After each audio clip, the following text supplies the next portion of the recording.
NTV time, जनता की बात जनता के साथ। यूपी उपचुनाव में मतदान घट गया। हार जीत के गणित में राजनीतिक पंडित भी उलझे हैं। शहर के तीसरे उपचुनाव में साल 2022 की तुलना में मतदान 8% कम हुआ। कई केंद्रों पर ध्रुवीकरण साफ दिखा।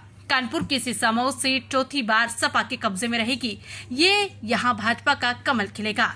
बसपा के हाथी का पैर हिलता भी है या नहीं, ये तस्वीरें 23 नवंबर को नतीजे आने के बाद ही साफ होगी। हालांकि 2022 की तुलना में इस बार 8% घटे मतदान ने राजनीतिक पंडितों की गणित को उलझा दिया।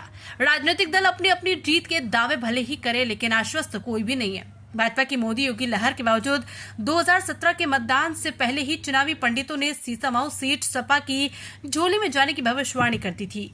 यही सही भी साबित हुई। सपा ने 5,826 वोटों के अंतर से जीत दर्ज की थी। वर्ष 2022 के पिछले चुनाव में योगी सरकार की वापसी पर दांव लगाने वाले धुरंधर चुनावी विशेषज्ञ भी इस सीट पर साइकिल ही दौड़ाने का दावा कर रहे थे, जो एक बार फिर सच भी साबित हुआ। इरफान ने 12,266 वोटों से इस सीट पर जीत की हैट्रिक लगाई थी।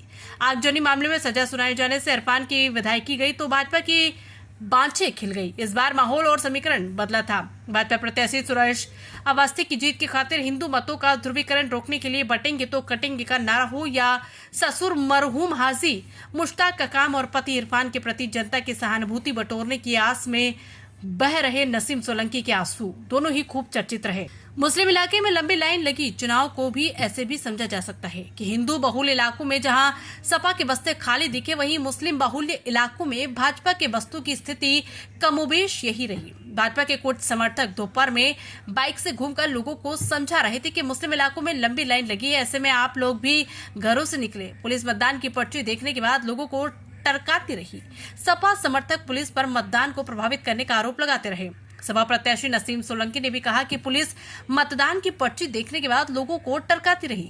राजनीतिक हाशिए पर सिमटती जा रही बसपा ने स्वर्ण जाति के नए चेहरे पर दाव लगाया। भाजपा समर्थक भी उलझन में। यही वजह है कि इस बार चुनावी विशेषज्ञ किंतु परंतु में उलझे नजर आ रहे। जीत के दावे तो सभी कर रहे हैं, लेकिन करीब 8% मतदान कम होने से जहां सपा समर्थकों में कुछ मायूसी है, वहीं मुस्लिम बहुल इलाके में हुए मतदान को एक तरफा मानकर भाजपा समर्थक भी उलझन में है। विशाल सैनी की रिपोर्ट।